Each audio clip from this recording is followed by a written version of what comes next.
Ebi n'ebindi byagambwa erizoba akanisa ya Kigombe Church of Uganda omusabadiikoni bwa Kyabugimbi district Bushenyi obumuheereza waabo banasima Mukamaranga obubaze kumwiha omumino ga rufu obwatunga butando amagara kajata nakugarura amagara birokoze koro mu mugwanje tikindi cyo kuzanisa so ruhanga ni musima teno gacho kandi maraganisa kujyaniza kumugorra bakebero byone byamagara ganje okungaruraho abayine nshonga arikwe na ngunjire kinaherezensi uruzi witu kandi namusime cyo yakora cyo mu muhango akuseba amusimira kandi nkiza kumwebaza aremeremo yakora nko yabombeka tugentombeke kana sansiaha kandi ariyo nakigene so misho byaro tunana sente abantu batasente tuyo ntumbeka muhereza no yaburra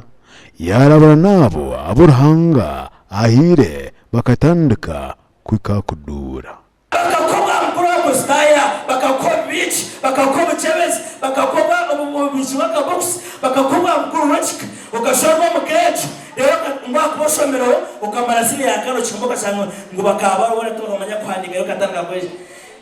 nyaba turrengo rwanje twara kuriya ko kabibure tugambira mwene wayorengamu niyo rurengerwamu bagira ngo ito bakazi nitwe tugume tugira kanta twatekaho aha school fees y'abana bambaza kumurika umwana utakamure kurira mushisha weka no bora butine cyo ine nabona ngo kumuhereze ku 5 esente zo nzumara munoka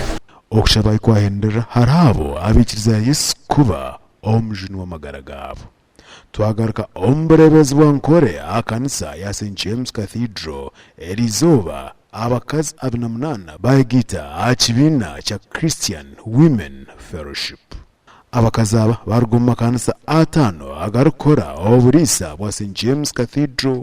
omukuru gukutasya abakazi aba gwayebembiramo Dean wa St James Cathedral Venerable Reverend Canon Nathan Bobs Mwesiji.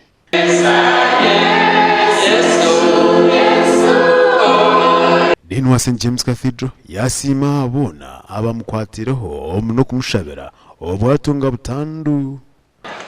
izina erungi erishemerere ni kabonabo ategereje kandi kine kishemerere n'ujya mu Yesu namara kandi kine kishemerere Yesu najuna kine kishemerere Yesu natamba service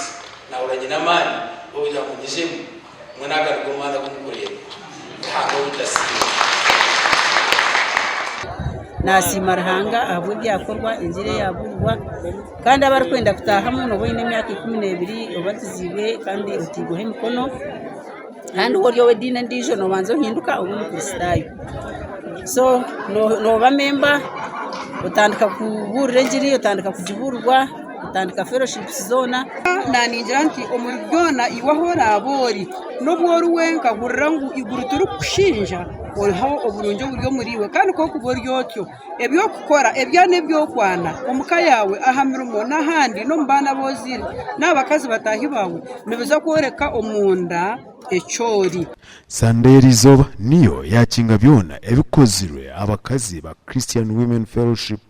omukibaise Christian Women Fellowship Week ayibatayire mbohe empunchi okwata abarwire no kuyonje emyanya itari munemwe na munungumburebezi bwa nkole abwa TV West ndisenyomo